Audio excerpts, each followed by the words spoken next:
Podcast Sapa Justa. Nem sempre justa, mas sempre sapa.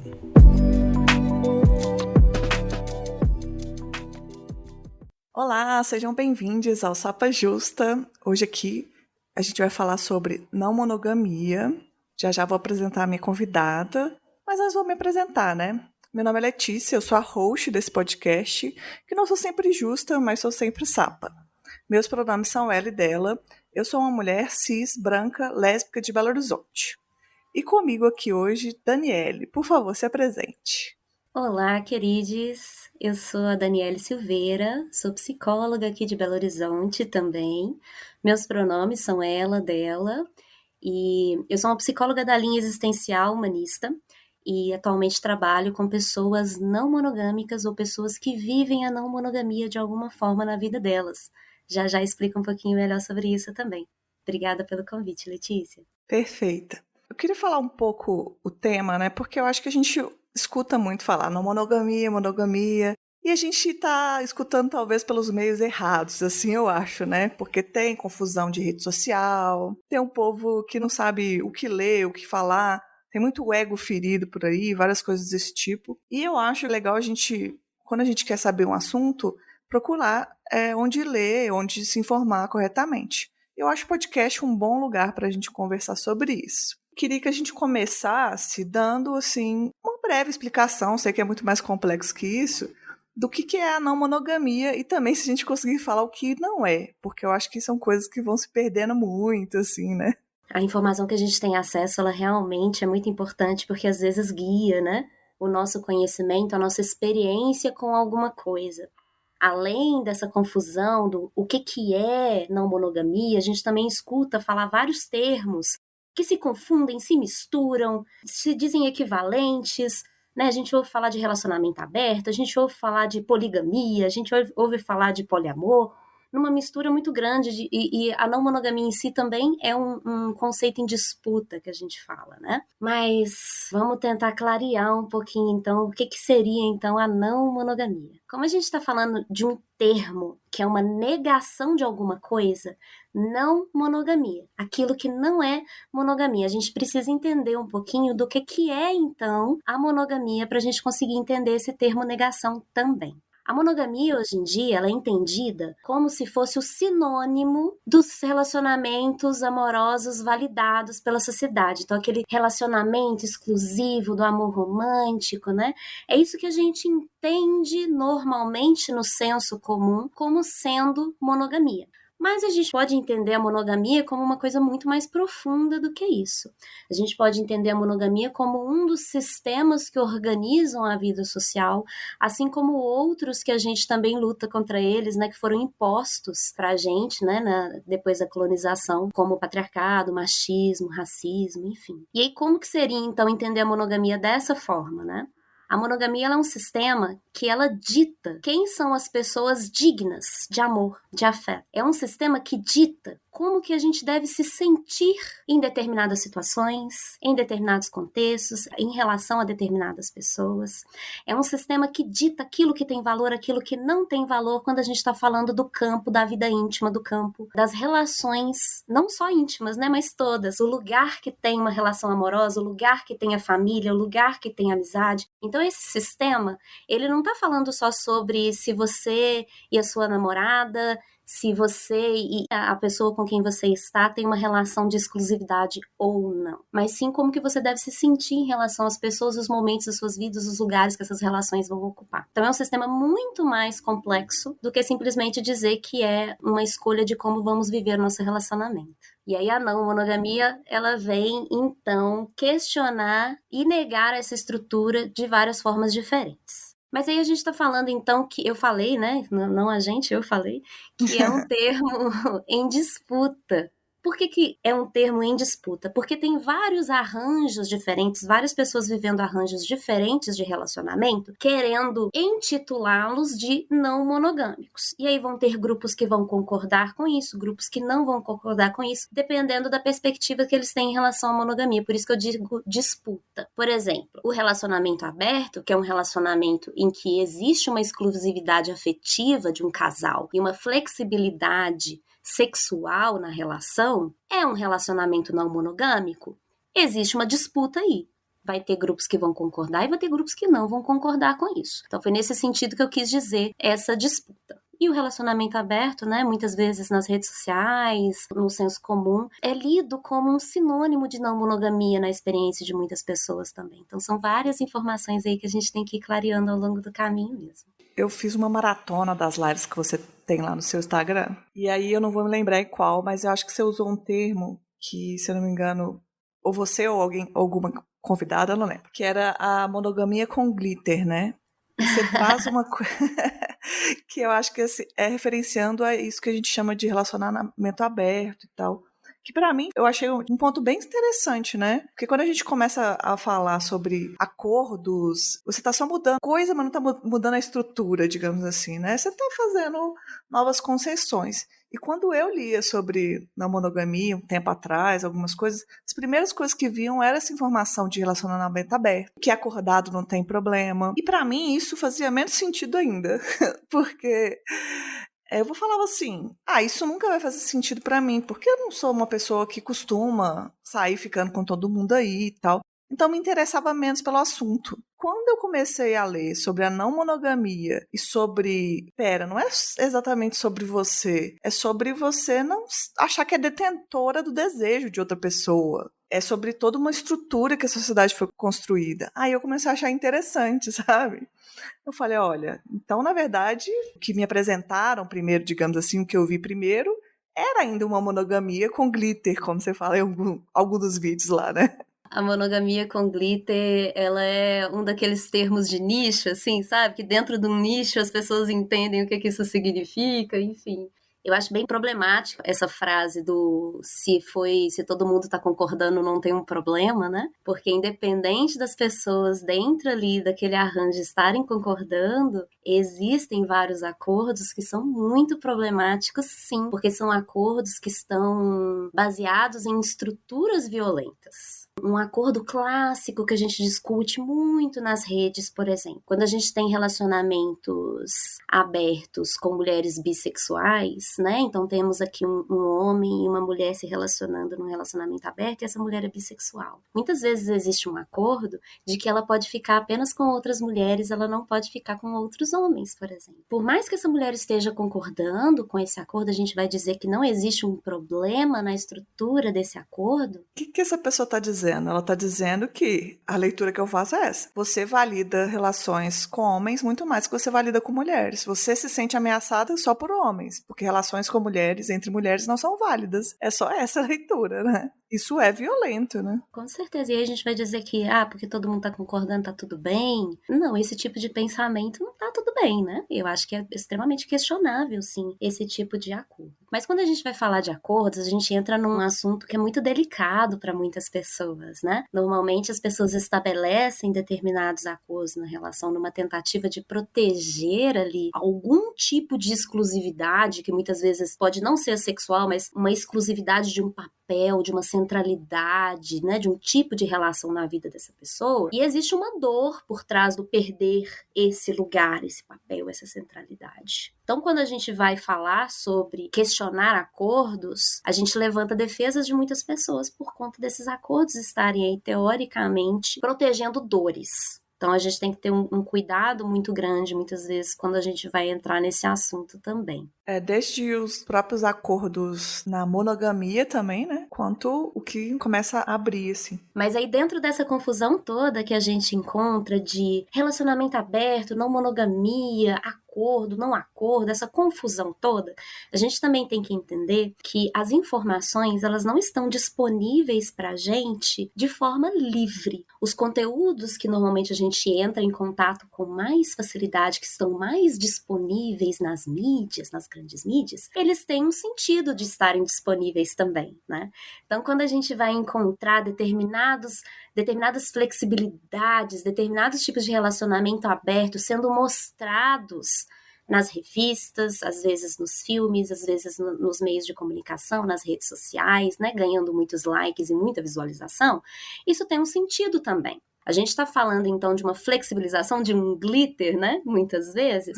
E a gente não está falando de uma mudança de estrutura, de uma crítica de fato à estrutura. Porque o que é atrativo mostrar? É atrativo mostrar que essa juventude hoje em dia está muito descolada, preocupada, então, em ter mais experiências sexuais descomplicadas, totalmente livres, querendo, então, um mundo de experiências, né? E tá tudo bem. Então, é um recorte que ele tem várias informações dentro disso aí, né?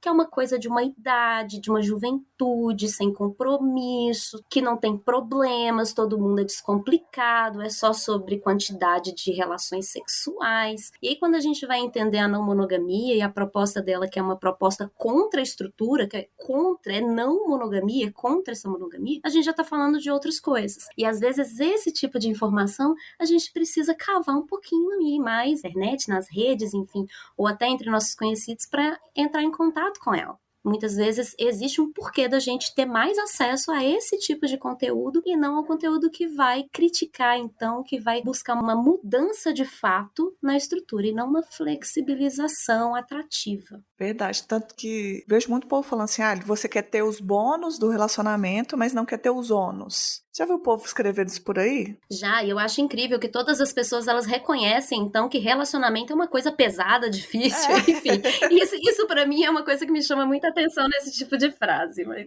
até uma outra coisa que também eu percebo muito frequentemente é a dificuldade, não a dificuldade, mas a quantidade de novas categorias que surgem do lugar de ficante dentro da monogamia para não se assumir um relacionamento, né? A gente tem o ficante sério, o ficante premium, toda ali modificações para a gente ter mais afeto e ainda assim não ter o compromisso, porque é pesado, é ruim. Muitas pessoas não querem ter um relacionamento dentro desse molde monogâmico. Mas e aí, o que a gente vai fazer? Não tem muita referência. Existem formas diferentes de se relacionar? Não, mas tem aquele pessoal ali do amor livre, do relacionamento aberto, mas que é um show de irresponsabilidade afetiva. Então eu não quero isso. Quais são as referências que a gente tem, né? Como que é possível pensar uma não monogamia de uma forma responsável? E às vezes é até uma forma das pessoas se afastarem desse assunto que você falou mesmo, porque não vê sentido, né? Eu fui falar com um amigo meu que eu ia gravar esse episódio, aí ele falou, não vou ouvir. Eu falei, o que é isso? Não tô preparado, sei lá o quê. Eu falei, cara, mas tipo, calma, você nem sabe como é que vai ser e tal. Ele falou, não vou ouvir. E aí, eu falei, olha, se um dia você for ouvir, tenta pensar. Ele, tipo, foi me cortando. Aí ele falou uma frase que eu achei interessante, que eu acho bom até trazer aqui. Ele falou, eu acho que tem muito a ver das pessoas quererem tudo. As pessoas atualmente não querem se apegar de nada, não pode perder nada, quer ter tudo e tal. Eu falei, olha, eu não discordo totalmente que algumas pessoas tenham isso, geracionalmente falando. Mas você vai falar que as pessoas anteriormente não tiveram? Porque pra mim, um cara que é casado e tem amante e quer ter o relacionamento dele ali e fica enganando as pessoas, também é uma pessoa que não aceita perder nada. Então eu achei essa comparação dele, que sim, pode ter um apego, mas isso não é necessariamente ligado à não monogamia, né? O que você acha? É um assunto bem complexo, mas é interessante mesmo esse comentário dele, né? Se a gente for analisar a história dos relacionamentos, eu vou usar a palavra românticos, mas a palavra nem é essa. Se a gente for falar a história do matrimônio, por exemplo, né? Dessa união matrimonial,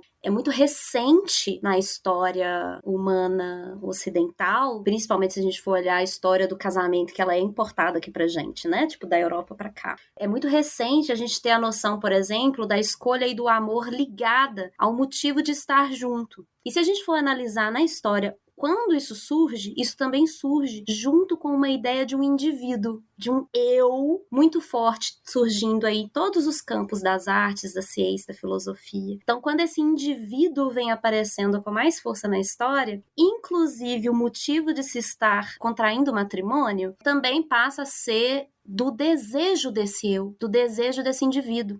O amor romântico, ele tem data na história. Muitas vezes a gente acredita, né? E as hegemonias, elas têm todo um planejamento, todo um apagamento de outras formas de existência, para fazer que a gente acredite que ela é a única forma natural e que sempre foi assim que aconteceu. Então a gente tem essa ideia de que sempre foi assim que as pessoas se relacionaram. A gente escuta falar ali muito antigamente de um ser muito enfraquecido que contraía matrimônio por motivos familiares, mas isso é lá atrás. Como se a coisa muito do passado, mas isso tem muito pouco tempo dentro da história humana, por exemplo.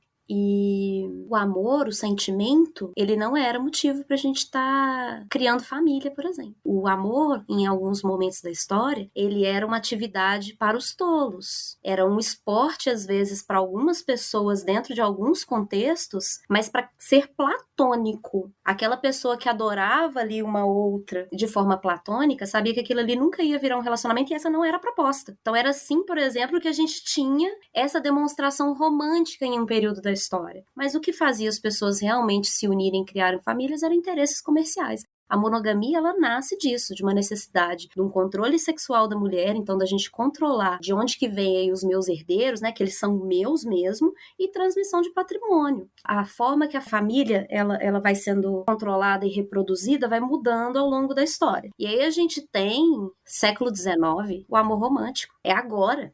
Então isso é muito recente, né? Então falar desse individualismo faz muito sentido. Mas esse individualismo ele também está muito presente dentro da própria cultura monogâmica, né? E isso aí também pode ser flexibilizado para esse tempo de pessoas que querem mais experiências, mais relacionamentos, uma vida mais farta, mais rápido, e toda essa aceleração que a gente vive também no campo afetivo. Um capitalismo dos corpos, como a Brigitte Vassalo, que é uma das autoras que eu vou deixar de referência depois, fala, né? Desse consumo capitalista também de corpos. Quando a gente vai olhar a não monogamia mesmo, a gente já está falando de um projeto comunitário, de um projeto de uma construção de pessoas juntas. A gente não está falando exclusivamente desse campo íntimo, sexual. A gente está falando também de uma estrutura social diferente. É muito fácil mesmo a gente encontrar, digo isso na minha experiência pessoal, digo isso na minha experiência clínica, pessoas que estão aí dentro dessa lógica individualista, sem se preocupar com os sentimentos das outras pessoas, seja na monogamia, seja com o título aí de, né, se dando o título de não monogâmico, simplesmente consumindo aí a energia emocional das pessoas e sexual das pessoas, sem querer um esforço dessa troca mesmo que tem em relacionamentos. Isso acontece dentro da monogamia, dentro da não monogamia. Esse é o ponto, né? Acontece nos dois. Exato. A questão principal é, quando a gente está falando da monogamia, que é o sistema, que é o padrão, quando acontecem erros, esses erros são atribuídos às pessoas. Quando a gente está falando da não monogamia e acontecem erros, esses erros são atribuídos ao sistema, à configuração da relação. É verdade. Existe uma dupla moralidade quando a gente está falando de monogamia e de não monogamia. Como esse aqui é o padrão reconhecido, é sempre as pessoas que estão errando. O problema não é o formato ou a forma que as pessoas estão se relacionando. E, no contrário, é sempre o formato e nunca as pessoas. É o clássico que você escuta, a gente falando assim, fulano estavam namorando, relacionamento fechado, aí abriram o relacionamento e terminaram, tá vendo? Não monogamia não funciona. Só que ninguém faz isso, por exemplo, fulano e ciclano estavam namorando, não abriram o relacionamento e por isso terminaram. E uma outra coisa que as pessoas também atribuem muito erroneamente à não monogamia é a questão da quantidade, né? Eu escuto isso com tanta frequência que às vezes eu acho que eu já vou andar assim com um cardzinho explicativo, sabe? Para não ter que... Homens sempre foram não monogâmicos, porque eles sempre tiveram vários relacionamentos, né? Como se a questão da não monogamia, isso é um julgamento moral em relação à não monogamia, a gente colocar ela em relação só a quantidades, né? Como se o que definisse, então, um relacionamento não monogâmico fosse uma quantidade além de 2 envolvidos, né? Só que isso a monogamia já conhece há séculos. Isso não é algo não monogâmico. Isso faz parte da monogamia, né? Isso faz parte da experiência humana, o interesse de estar com outras pessoas, né? Eu acho que é muito pretensioso a gente dizer, e aí a gente pode trazer até de novo aquela questão lá do homem que só deixa a mulher ficar com outras mulheres, né? Muito pretensioso dizer que um ser humano, ele vai matar a sua necessidade de uma comunidade, de todos os outros seres humanos. Então, eu não posso ter contato, relação, intimidade com outros homens porque eu já tenho um? Que sentido tem isso? Então, como se esse ser humano ele fosse o resumo da satisfação de todas as minhas necessidades. E aí a gente tem isso de uma forma muito complicada na monogamia, né? Essa centralização dessa satisfação, desse cuidado no relacionamento afetivo sexual. O que deveria ser um envolvimento, uma rede, um cuidado comunitário, ele fica a cargo de uma pessoa só, que é essa pessoa com quem eu estou aí namorando, casada, enfim. Isso é muito mais complicado e também é delicado quando a gente fala de não monogamia, né, para pessoas não heterossexuais, porque muitas vezes essas pessoas sofreram rejeição na família, nas suas comunidades, no sistema educacional, no trabalho. E a monogamia, como todo sistema de opressão, ele é uma promessa de felicidade. O patriarcado é uma promessa de felicidade. Se você for uma mulher padrão, bonita, simpática, agradável, que cuida dos outros, que não incomoda, que não fala alto demais, você vai ser feliz. Você vai ter uma pessoa que vai cuidar de você, né? Se você for uma pessoa monogâmica, fiel, dedicada, você vai ter um relacionamento para sua vida inteira, sem grandes confusões, você vai ter sua família, né? Assim como no mercado de trabalho também, se você for um bom trabalhador, né, não fizer mais barulho do que você deveria, você vai ter aí acesso aos bens de consumo. Isso é eu tô falando aqui um trecho, inclusive, que é do livro da Brigitte Vassalo também, né? Que o sistema colonial quer colonizar as dóceis. E a monogamia também, ela tem essa promessa, né? Então, muitas vezes, pessoas dissidentes guardam para esses relacionamentos monogâmicos, então, a promessa de salvação, de cuidado, de achar um ninho.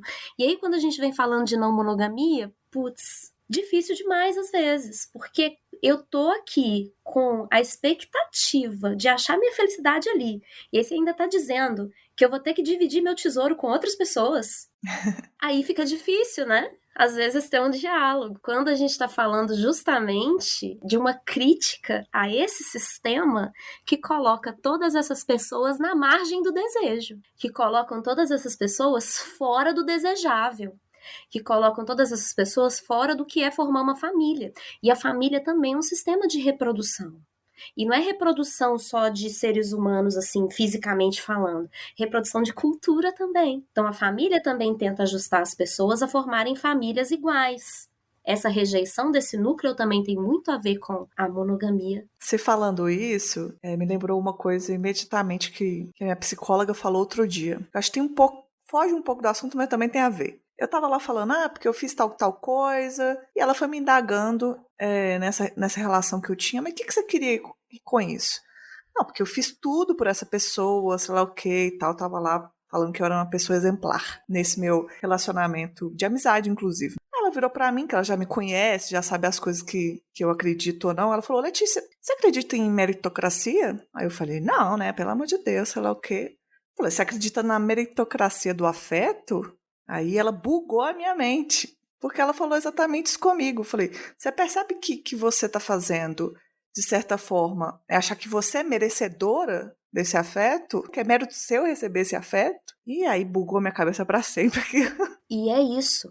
A monogamia, ela é uma corrida por um topo, por um pódio. E é um mérito meu ter conseguido esse relacionamento e outras pessoas não. Sim. A monogamia, ela tem um caráter que é dela, que é a competição.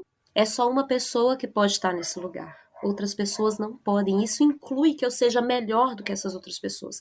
Que eu tire essas pessoas da competição e que eu olhe para essas pessoas com desconfiança. A rivalidade feminina que existe por conta, né, de todo esse sistema é muito cruel. Com a observância, né, com essa hipervigilância que ficamos com o nosso corpo, com a nossa aparência, com o nosso jeito de ser, em comparação sempre com o outro também. Porque eu tenho que ter, então, recursos para conquistar esse lugar, para conquistar esse topo. E isso está competindo muitas vezes com vários discursos de autoaceitação que a gente tenta ter o tempo inteiro, e enfim, é um bolo muito complexo de coisas que estão em concordância entre os sistemas também, né? Quando a gente fala, por exemplo, de monogamia, a gente tem o racismo aí também como um bracinho, a gente tem a gordofobia também, o etarismo. Se você for pensar numa família feliz, normalmente você não pensa no velho ali, não. Você não pensa na pessoa gorda quando você pensa na pessoa feliz. E é isso que eu quis dizer lá no começo, quando a monogamia, ela também molda a forma que a gente se sente em relação a momentos, às coisas, aos outros. O que é uma pessoa feliz?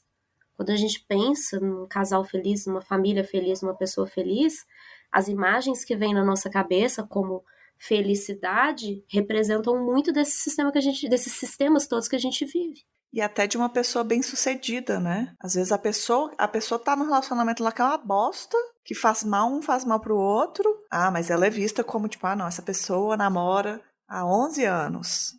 E aí, não, é uma coisa boa. Você nem sabe como é que é o relacionamento da pessoa. E outra coisa que eu fico pensando, às vezes uma pessoa, imagina um cara aí, né? Ele tem um trabalho dele, mora com 3 amigos dele lá em São Paulo, assim, numa cidade cara. Tá de boa, não tem dívida nenhuma, tá no trabalho dele ali e tal. Esse cara, ele vai ser visto como que não é bem sucedido. Bom, um cara, sei lá, de 35 anos, divide apartamento com 3 amigos. Agora, se tiver um cara que tá casado, casou porque, tipo, vou ter que casar aqui. Arrumou uma dívida pra pagar um casamento milionário.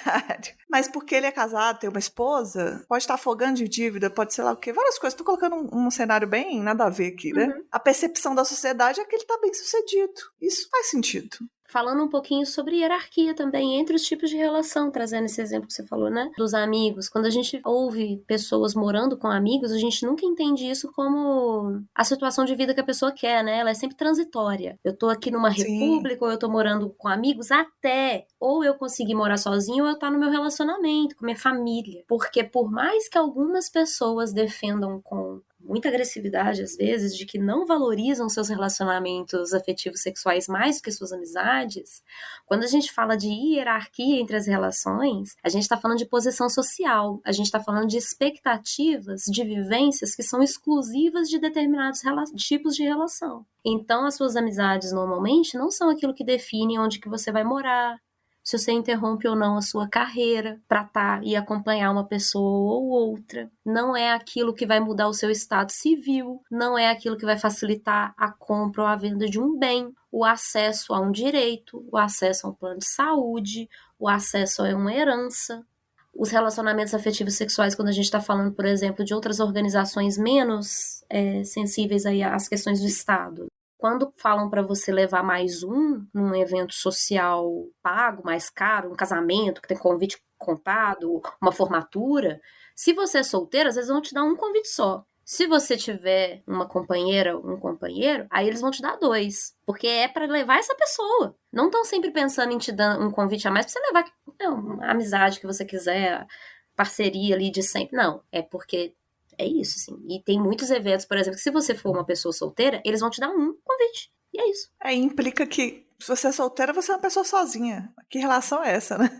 Exatamente. Então, quando a gente fala que existem hierarquias entre as relações também, não é só hierarquia dentro das relações afetivas sexuais. Existem hierarquias entre todas as relações sociais, é isso, né? A gente tem, então, esse casal potencial formador de família, depois a gente tem a família de sangue, depois a gente tem os amigos, depois a gente tem a comunidade. Eu falei que alguns pontos sobre a não monogamia me chamam mais atenção, né? Que me levaram a ter um olhar muito mais interessada sobre o assunto. Esse da hierarquia dos afetos é uma coisa que o que eu li sobre, eu achei muito interessante. Porque, assim, sempre me incomodou isso. Eu sempre coloquei meus amigos num patamar muito alto. Até por conta de que eu tive essa quebra familiar muito, desde sempre. Tenho contato com a minha mãe e tal, mas o resto eu quebrei muitos laços familiares. Então eu depositei muito isso, todos esses laços de importância nos meus amigos. E tenho amigos de anos, tenho vários tipos de amigos. É normal todo mundo aceitar que aquela pessoa, por exemplo, namore, pare de ir nos lugares com você, que não saia sozinha. É aquelas coisas que já são clássicas, como você falou. Eu sempre fiquei muito assim, cara, isso é muito esquisito. E pessoas que mudam, né? Por exemplo, essa pessoa está namorando, ela muda a personalidade, ela muda de acordo com aquilo. E muitas das vezes, algumas pessoas olham aquilo e falam assim, é porque tá apaixonada. Não, porque ela quer manter aquele status que ela achou confortável, porque ela acha que ela tem que fazer de tudo para dar certo aquela relação, porque eu, como amiga, tenho que entender que eu sou um ser inferior agora na vida dela, porque essa pessoa tá namorando. Isso para mim sempre foi a coisa mais sem noção que já existiu.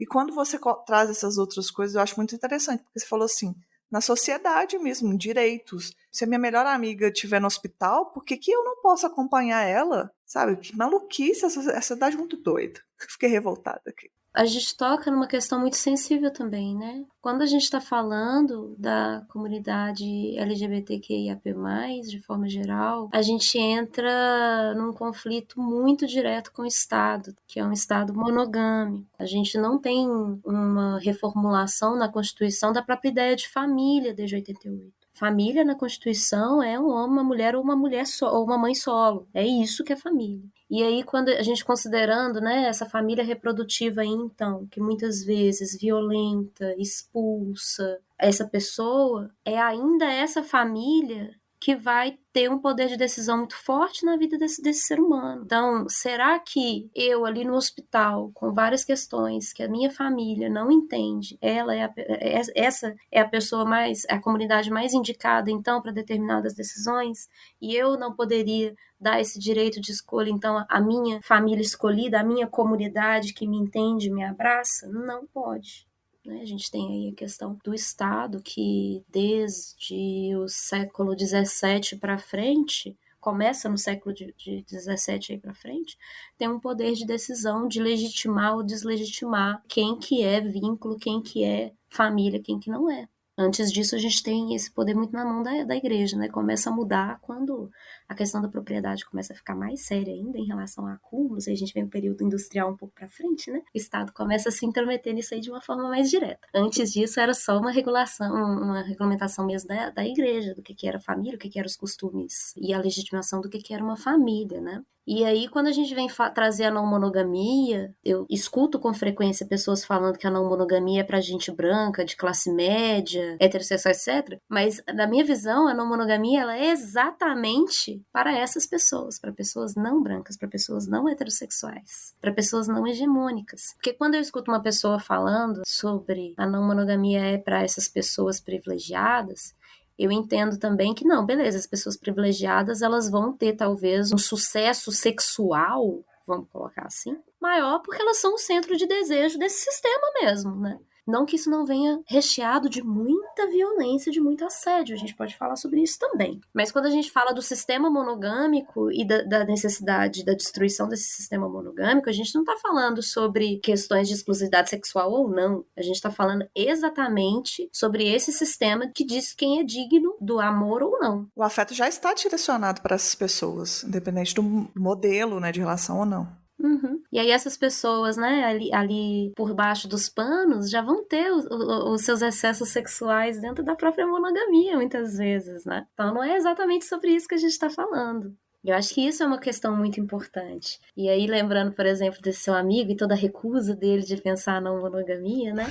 Me leva a essa ideia de que a gente tem que martelar com frequência, de que quando a gente está criticando a monogamia, a gente está criticando a monogamia compulsória, a gente está criticando o sistema, não estou criticando o relacionamento de ninguém. Eu faço uma comparação disso, por exemplo, com a heterossexualidade compulsória. Nós nos desenvolvemos compulsoriamente heterossexuais. A gente não escolhe desde pequeno, e aí, o que eu sou? A gente não tem escolha. A heterossexualidade ela é compulsória. Se essa obrigatoriedade de ser hétero desaparecer, vai desaparecer o comportamento de pessoas que se interessam exclusivamente pelo sexo oposto, ou seja, pessoas heterossexuais, isso vai desaparecer? Não. Se a heterossexualidade compulsória ela deixa de existir, a heterossexualidade não deixa de existir. Então, se a gente for falar, por exemplo, se a monogamia compulsória deixar de existir, deixar de ser uma obrigação, e a gente tiver, de fato, escolha sobre como que a gente vai viver em comunidade e os nossos relacionamentos afetivos sexuais também dentro desse bolo,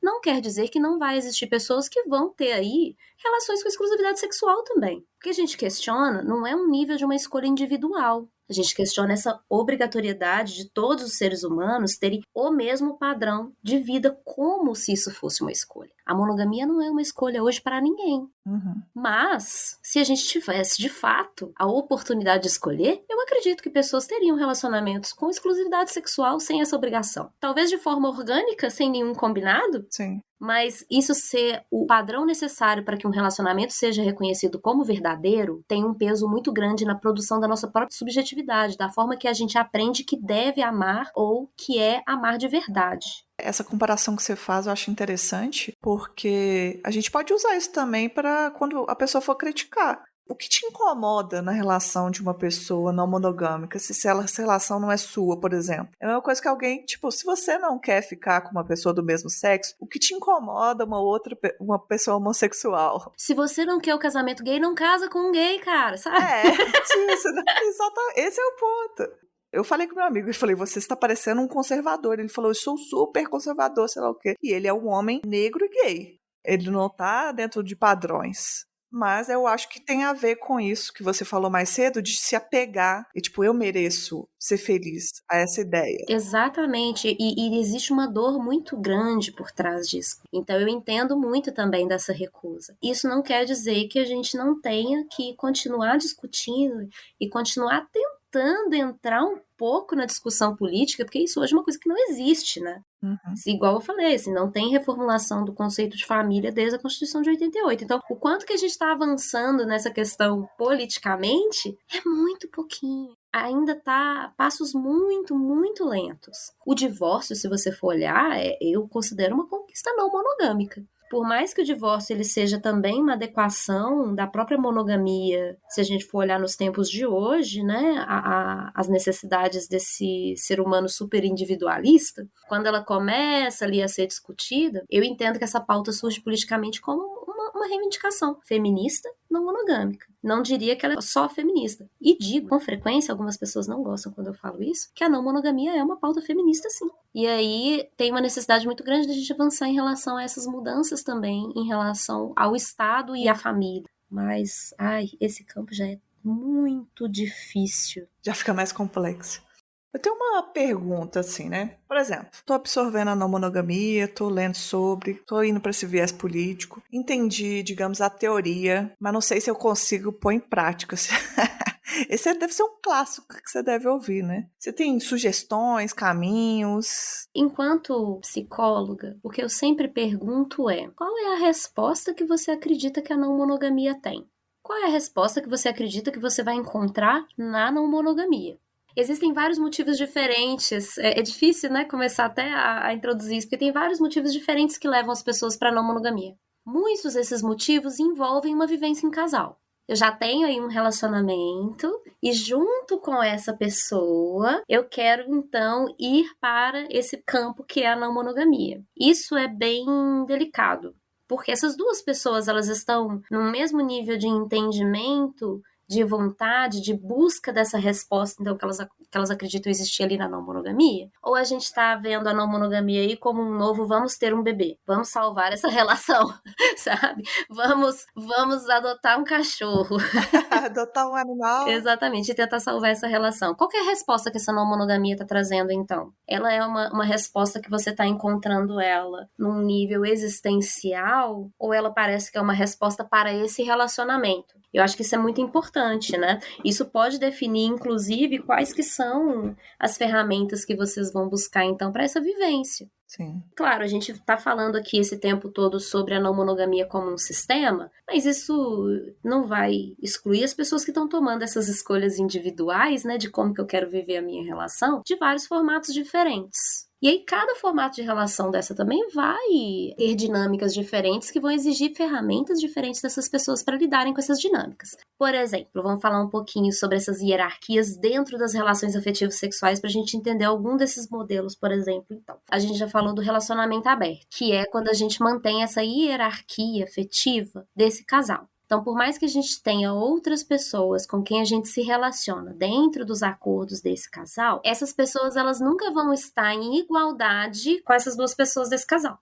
Igualdade de tempo, de disponibilidade afetiva, talvez até de poder de decisão ali na rotina ou em determinados projetos. A viagem vai ser feita com o casal, o evento de família vai ser o casal, a casa ali vamos morar é esse casal. Então, assim, em relação a essas decisões da vida cotidiana, não muda muita coisa de um relacionamento monogâmico normalmente. E aí, dentro dos acordos, a gente vai ver a a maior variedade possível, assim, eu já escutei vários acordos muito loucos para tentar proteger o que as pessoas entendem que é uma exclusividade afetiva dentro de um casal, por exemplo. Não pode assistir Netflix junto, não pode fazer a nossa receita favorita, a nossa receita que é nós dois que fazemos, não pode ir no nosso parque ou no nosso restaurante com outra pessoa, e outras que a gente já escuta mais normalmente, né? Só pode sair com a pessoa uma vez, só pode, enfim, não pode apaixonar. Não pode dormir abraçada. Ah, eu adoro essa regra, não pode apaixonar. Adoro. É como se fosse controlável, né? É claro que as pessoas vêm me buscar como terapeuta, né? Em momentos, muitas vezes, de crise dessas relações. Mas eu não conheço ninguém que colocou essa regra, não pode apaixonar, que ela não foi quebrada. Não conheço ainda. A regra é feita para ser quebrada. Exatamente, né? Muitas vezes a gente brinca que é o pecado que faz o pecador. Então a gente falou aí do relacionamento aberto, que ele tem essa hierarquia muito bem marcada, né? Impenetrável. Essa hierarquia ela só vai mudar se essas duas pessoas se separarem. Mas aí a gente tem outras configurações. Quando a gente pega o poliamor, por exemplo, a gente tem algumas configurações muito complexas, às vezes até meio doidas. Porque um tipo de relação que ela está sendo muito mostrada na mídia é o tal do trisal. E aí o tal do trisal, ele é interessante a gente prestar atenção, né? Em quais que são essas configurações de trisal também que a gente tem mais acesso, que normalmente são 2 mulheres e um homem. Isso também quer dizer muito, né? Sobre o tipo de informação que a gente recebe. E aí, o tal do trisal fechado, como se fosse uma relação monogâmica a 3, sabe? Sim, eu já vi no TikTok. Pois é, né? E por que a gente recebe esse trisal e não outro? É like, é o que repercute, né? Enfim, eu já conversei com pessoas, já tive contato com pessoas que são casal em busca do trisal, assim. Então, nossa relação é aberta nesse momento que a gente busca um terceiro elemento, mas depois a gente vai fechar com esse terceiro elemento, que tem que gostar de nós dois da mesma forma. Nossa! É uma loucura muitas vezes, né? Mas enfim. A gente tem esse poliamor que ele pode ser hierárquico. O que é um poliamor hierárquico? Existe uma hierarquia entre essas relações de amor, essas relações afetivas sexuais. Às vezes é aquela que eu tô ali há mais tempo e as outras elas vão ter um poder de decisão que vai estar um pouco mais limitado. Ou seja, eu posso ter uma relação de afeto, eu posso ter uma relação de amor com outra pessoa. Mas essa relação aqui que eu tô há mais tempo pode decidir vetar ou acabar com essa festa em algum momento, se ela quiser. Isso também acontece dentro do relacionamento aberto muitas vezes, né? Normalmente a gente não tem essa configuração das pessoas chegarem a ter uma relação de afeto mesmo, porque ela costuma ser mais limitada pelos acordos. Mas como a gente está falando de seres humanos, a gente cria categorias que são padrões de determinados comportamentos, mas a gente consegue misturar tudo e fazer uma bagunça, né? Então, às vezes, fica meio difícil até rotular se isso é uma coisa ou outra. Ou a gente pode ter também poliamor não hierárquico, que é quando as relações de afeto, elas não têm poder uma sobre a outra. Não importa se eu estou com você há 5 anos ou há 1 ano, uma relação não tem poder de limitar a outra. E eu posso considerar também essa pessoa que está comigo há 1 ano, por exemplo, para um evento familiar, para fazer uma viagem, para coisas mais sociais ali, desse reconhecimento social, né? Essa deve ser a mais difícil, né? Porque eu vejo gente que faz hierarquia até de amizade. Não, eu sou seu amigo há 10 anos, eu sou mais importante desse que você acabou de conhecer. Imagina o povo fazer esse relacionamento amoroso. Porque tem muito disso, né? Da forma, a gente aprende a se sentir de determinadas formas, né? Isso também contamina as amizades, não só os relacionamentos amorosos. Mas você toca num ponto importante, porque existem 2 tipos de hierarquias, que é a hierarquia descritiva e a hierarquia prescritiva. Quando uma pessoa vira e fala assim, não, eu sou seu amigo há 10 anos, então eu sou mais importante, isso é uma hierarquia prescritiva, porque ela já tem ali a prescrição de como que uma coisa deve acontecer por conta dessa hierarquia. Então, quando a gente está falando, por exemplo, de um poliamor hierárquico, essa pessoa aqui é a pessoa que eu vou apresentar para minha família por uma questão de hierarquia prescritiva. Não tem espaço para eu considerar as outras pessoas. Mas eu posso ter também, dentro das minhas relações, uma hierarquia descritiva. O que é a hierarquia descritiva? Não é uma condição anterior que vai determinar as coisas acontecerem, mas às vezes é meu nível de afinidade e as coisas que faz sentido fazer com uma determinada pessoa e não outra. Então, às vezes, um amigo que é meu amigo há 10 anos, 20 anos, faz muito mais sentido para mim planejar uma viagem com ele do que alguém que eu conheci esse ano. Às vezes vai fazer mais sentido uma pessoa que já sabe muito de um contexto meu de vida, que ela já vem acompanhando há mais anos, eu escolher essa pessoa para passar o meu final de semana ali para me divertir / desabafar, porque essa pessoa tá contextualizada, essa pessoa... Não é porque eu tenho que escolher essa pessoa que tá comigo há mais tempo, mas é porque faz sentido, porque tem coisas que eu gosto de fazer com essa pessoa. Isso seria uma hierarquia? Isso é uma escolha que eu faço entre as pessoas que é descritiva. Então, às vezes, tem pessoas que vão reclamar, mas porque tem hierarquia? Porque você sempre escolhe fulano, é a melhor companhia que eu tenho para isso, eu gosto. É diferente de eu tenho que escolher essa pessoa para esse lugar, senão eu vou gerar um ressentimento. Eu vou gerar ali uma quebra de um acordo, uma quebra de expectativa de um lugar que pertence a essa pessoa. E aí eu posso ter, então, um poliamor que ele é não hierárquico. Ele pode ter uma hierarquia descritiva, sim, de eu considerar uma pessoa mais do que a outra para determinadas coisas, por conta do sentido dessa relação. Mas essas relações, elas não vão ter esse poder de vetar uma outra ou né, influenciar uma outra nesse sentido. E aí uma outra grande categoria aí desse formato, que não é necessariamente um formato de relação afetivo-sexual, é a anarquia relacional, porque também é um termo muito conhecido no Instagram, no Twitter, de forma geral, quando a gente está lendo sobre não monogamia. A anarquia relacional, ela é bem complexa. A gente tem que entender o próprio conceito de anarquia para conseguir entender o que é anarquia relacional. Mas a gente está falando aí de uma quebra de hierarquia entre relações de todos os tipos. Por exemplo, uma pessoa que se identifica normalmente com a anarquia relacional e ela vai falar das parcerias dela, você não pode inferir que quando ela chama uma pessoa de parceira, de companheira, de qualquer título, né, que ela use ali para referir essa pessoa, que existe um envolvimento sexual nessa relação ou não. Não tem como você saber. Seria um nome para tudo. Tipo, não ia ser amiga, amizade, ia ser tudo parceria. A pessoa que normalmente se intitula, né, como anarquista relacional, é o anarquista, né, gente? É totalmente anti esse sistema. Então, essa divisão de afetos por tipo de afeto que a gente vive, essa nomenclatura para eles, a pessoa ela vai ser contra isso também. Então, ela não vai reproduzir isso. Então, tem algumas questões aí que são mais complexas, e aí é um papo que ele é um pouquinho mais complexo de se ter, né?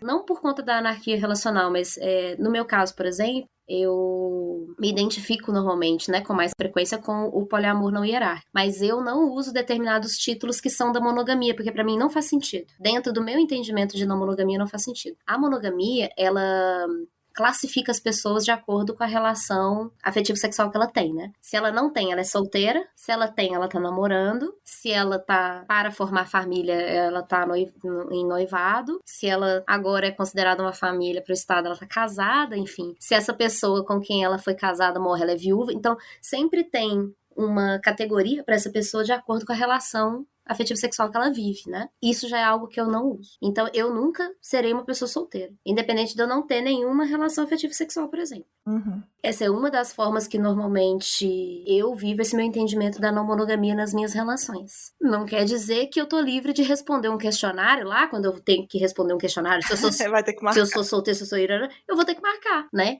Não adianta. Mas, enfim, dentro das minhas relações mais próximas, dentro de contextos mais informais, eu posso já começar, dentro desse próprio assunto, já plantar a sementinha da não monogamia. Porque, às vezes, as pessoas perguntam se você é solteiro, se você é isso, se você é aquilo. Você fala assim, não, eu não sou solteiro. Ah, então cadê seu companheiro, sua companheira? Ah, não tem. Mas como assim? Isso não faz sentido. Gostei.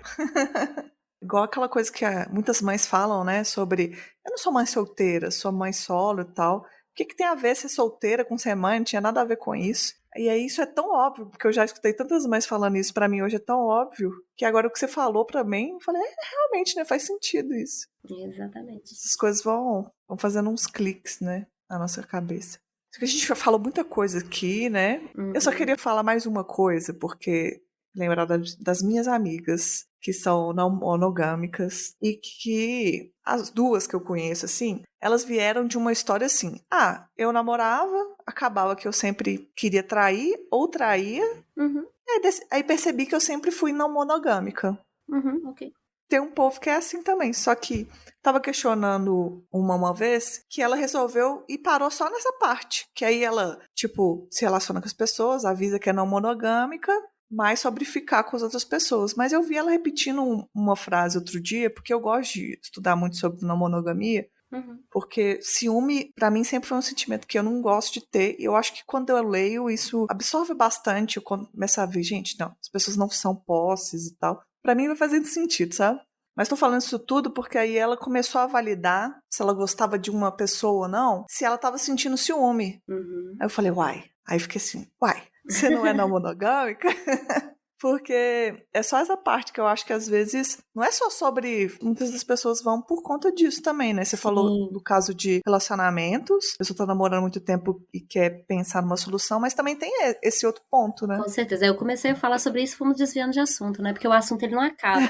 Ele é como se fosse um papelzinho, assim, bem dobradinho, que a gente começasse a desdobrar para um lado, aí ele desdobra para o outro, pro outro, pro outro. Mas sim, eu também discuto com frequência essa história, né? Tipo assim, eu resolvi parar com a hipocrisia em relação ao meu próprio desejo. Tipo assim, eu tenho desejo por outras pessoas estando com alguém. E aí eu resolvi parar de fingir que não e me assumir não monogâmica. Eu escuto isso com frequência também. Porque a gente tá com uma pessoa e ficar com outra não quer dizer que é não monogâmico, né? O não monogâmico, ele Verdade. tem esse passo aí, né, de ter autonomia sobre esse desejo, então. Quando a gente tá falando sobre um relacionamento, se a gente começa a namorar com alguém e a gente não fala sobre como é esse relacionamento, o pressuposto é que ele é monogâmico, porque é a norma, né? Então, se a gente vai ter uma relação de uma forma diferente, se a gente vai viver essa autonomia desse afeto de uma forma diferente, isso precisa ser falado. E aí, quando a gente está falando sobre um sistema, né, como o monogâmico, que nos molda, né, que faz esse molde de como que a gente deve se sentir, o ciúme, ele tem um lugar central. A traição também tem, dentro da monogamia, né? Quando a gente fala sobre o pânico dessa traição, o pânico da outra, o pânico do outro, isso tem uma função também para vigilância, para validação do ciúme dentro das relações, né? E a monogamia, ela tem uma romantização muito grande desse ciúme como uma prova de amor. O sacrifício também tem um lugar muito romantizado dentro da monogamia. Oh, se tem. Né? De que ele também é uma dessas provas de amor. Porque não basta o amor ser verdadeiro, ele tem que ter várias provas ainda por cima o tempo Provas de inteiro. amor. Exatamente, né? E o ciúme, ele também é uma das coisas que ela é muito valorizada dentro das relações monogâmicas. Muitas pessoas que não costumam ter essa experiência ou dar tanto foco para ela nas relações, muitas vezes são cobradas a ter esse ciúme. Então você não me ama de verdade se você não tem ciúme de mim. E às vezes o contrário também, né? Eu sei que eu estou amando porque eu tenho ciúme. Isso também está muito dentro da narrativa monogâmica. E aí é uma coisa importante da gente falar que a gente se declarar não monogâmico não quer dizer que a gente destruiu a monogamia dentro da gente. Assim como se a gente se disser feminista, antirracista, enfim, a gente não quer dizer que a gente destruiu completamente todas as ramificações desses sistemas dentro da gente. Não quer dizer que a gente ainda não vai estar preso em determinados imaginários, em determinados cenários que são desse conjunto de pensamento. Não quer dizer que a gente não vai ter determinadas reações, pensamentos automáticos que estão dentro desse conjunto de pensamentos. Isso vai acontecer. Né? Se isso não acontecesse, eu também teria pouquíssimo trabalho como psicóloga clínica não monogâmica. Não ia ter nem paciente. Porque a maioria das sessões, né, que eu tenho a respeito disso, muitas vezes são reações automáticas, sentimentos automáticos que surgem por conta de toda essa construção dentro dessa cultura monogâmica que a gente tem. E a dificuldade, né, dessas pessoas em lidar com contextos que estão fugindo, então, da exclusividade como prova de um relacionamento verdadeiro. E aí, o que sustenta meu relacionamento agora? Na minha experiência, já que não é mais essas mesmas bases de antes, muitas vezes as pessoas são perdidas. E aí algumas coisas que vão ficando ali meio escondidinhas, tipo o ciúme, né? Tipo assim, se eu tô sentindo ciúme é uma prova. Às vezes vem como resposta também, né? E o ciúme é uma emoção muito interessante a gente falar dela. O ciúme, eu falo que ele é uma palavra guarda-chuva, né? Embaixo dela tem uma quantidade enorme de emoções que a gente não dá nome normalmente. Sim. A gente chama tudo genericamente de ciúme, como se isso fizesse sentido, falando de experiências totalmente diferentes, tudo com o mesmo nome, e às vezes a gente não para entender essa situação, essa cena, né? Esse contexto que a gente tá chamando de ciúme. E o quanto que o ciúme, ele pode ser uma ferramenta de suporte e de autoconhecimento dentro das nossas relações. Eu vou fazer um paralelo que eu gosto muito de fazer, que é com a raiva. Quando a gente é bebê, criança, e a gente sente raiva por alguma coisa, a gente é frustrado por algum motivo, às vezes a gente vai, morde o coleguinha, bate no coleguinha, a gente tem uma reação ali com esse ciúme, né? E aí, desde pequenininho, as pessoas vão falando pra gente que não pode fazer isso. Você não pode, quando você fica com raiva, agir nessa raiva, ferir alguém. Isso é uma lição que a gente vai desenvolvendo a nossa vida inteira para aprender a lidar com a raiva, aprender a lidar com a frustração, por exemplo. O ciúme já acontece o contrário. Muitas vezes, tipo assim, ai, que bonitinho ele lá com o ciúme do irmão dele. Ai, que bonitinho ele com o ciúme da mamãe. Estimulado, né? Então, assim, é diferente. A gente cresce com essa emoção e essa emoção cresce na gente e a gente não tem ferramentas para lidar com ela. Quando a gente chega ali, então, na monogamia, muitas vezes, a gente vai aprender a engatinhar nessa emoção. Porque tem como lidar com ela, sim. Assim como a gente lidou com a raiva lá, aprendendo desde pequeno que não podia morder o coleguinha. E a gente ainda pode usar o ciúme como uma ferramenta para entender o que está se passando aqui, então, no meu mundo interno, que eu preciso também trabalhar comigo. Uhum. Porque a gente vive num mundo que a gente não pode ter emoções negativas, e aí a gente perde, inclusive, o potencial dessas emoções para dizer sobre aquilo que está se passando pra gente, aquilo que também acontece com a gente, né? Então a gente tem que aprender a viver essas emoções também. A não monogamia, ela é um convite para uma relação também diferente com o ciúme, porque existe essa noção errônea de que quem é não monogâmico não sente ciúme. Para ser não monogâmico não sente ciúme, ou se você desconstruiu a posse, você não tem ciúme mais. Isso não é verdade. Se você não é uma pessoa violenta, quer dizer que você nunca mais vai sentir raiva? Não quer dizer. Se você não tem um transtorno de ansiedade, quer dizer que você nunca mais vai sentir ansiedade? São emoções que elas são naturais, elas acontecem. Normalmente elas estão dando ali um indício de algo acontecendo internamente. Não quer dizer que essa emoção nunca mais vai existir se você for um bom não monogâmico. Pode ser que sim. A relação com essas emoções é que muda. Tô bom, vou ter que conversar com a minha amiga de novo. Daniela, queria agradecer muito. Eu acho assim que esse assunto rende assim milhares de podcasts, né? Milhares de episódios. Eu achei que foi muito bom tudo que a gente trouxe aqui. Se eu deixasse assim, eu ficava horas falando sobre isso. Porque... Imagina, eu também. Já faço isso o tempo inteiro, gente. Se deixar, eu não paro, não. Mas antes da gente encerrar, eu queria que você deixasse indicações. Você deixar alguma sugestão para as pessoas mesmo sobre o assunto, ou fora do assunto, e também suas redes, claro. Então, vamos lá. Vou começar pelas minhas redes, porque elas são muitas, eu vou levar muito tempo, que é o @DaniSilveiraPsi. Acabou, gente, é só isso. Porque as outras referências, elas são mais, né? Então, vamos focar nelas agora.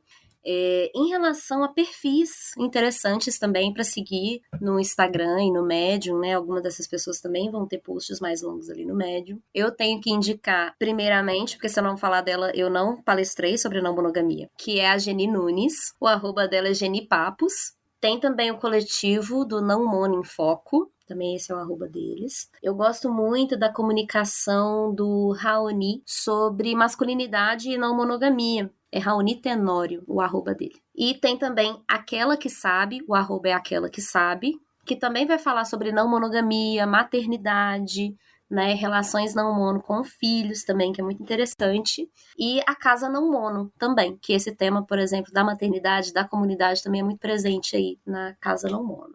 Tem vários outros @ também, mas eu sugeriria esses assim para começar. Em relação a produções culturais, aí a gente já tá um pouquinho mal servido, né? Se a gente for falar sobre séries, filmes, enfim. Porque é aquilo que eu falei mais no começo, né? Aquilo que é mostrado pelas mídias tem um porquê, tem um projeto também dentro disso. Então, encontrar filmes e séries que retratem de uma forma positiva, que não seja estrutural com glitter, é muito difícil.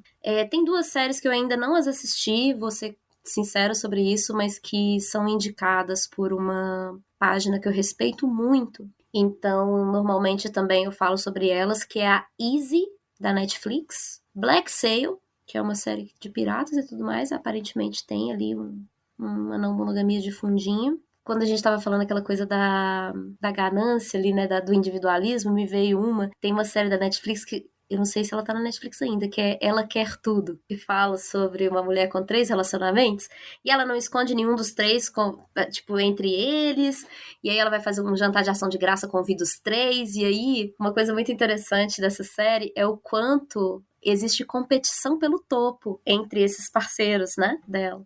E uma coisa que é muito interessante, que a gente tem que pensar sobre a não monogamia, é que a relação entre os metamores que são os amores dos meus amores, eu acabei não falando sobre esse termo antes, né, mas, enfim.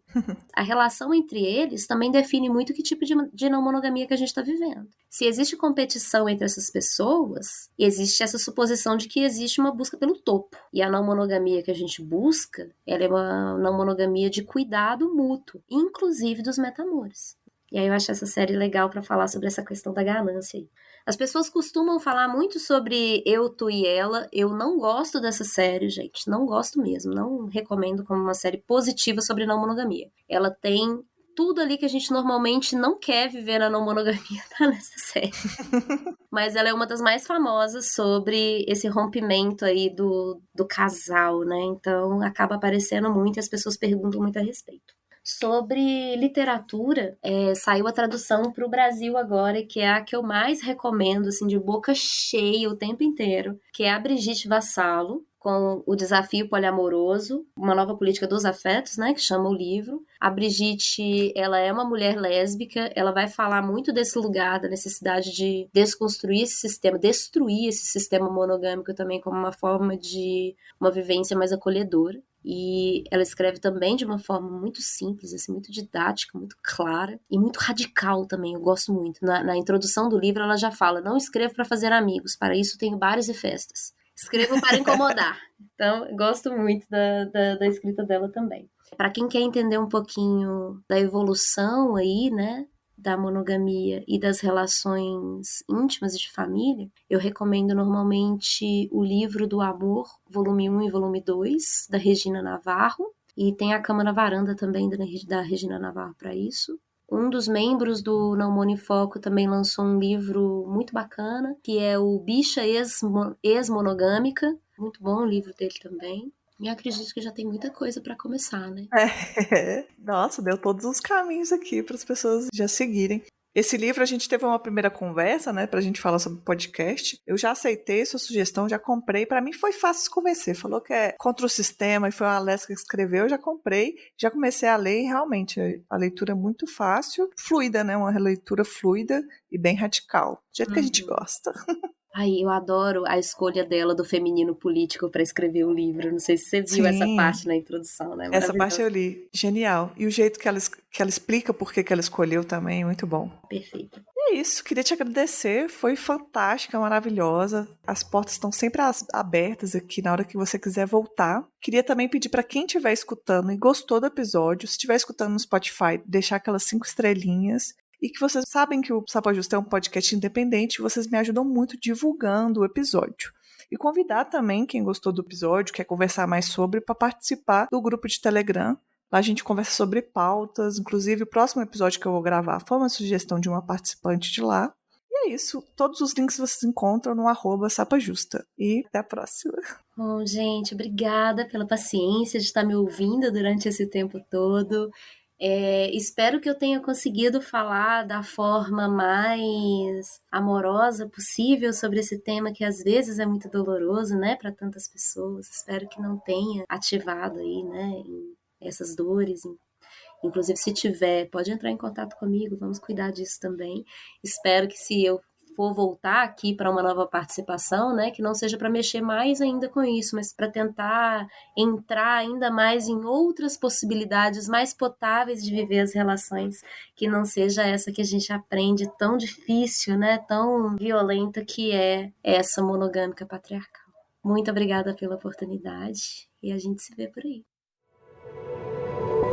Este podcast faz parte do movimento LGBT Podcasters. Conheça outros podcasts através da hashtag LGBT Podcasters ou do site www.lgbtpodcasters.com.br.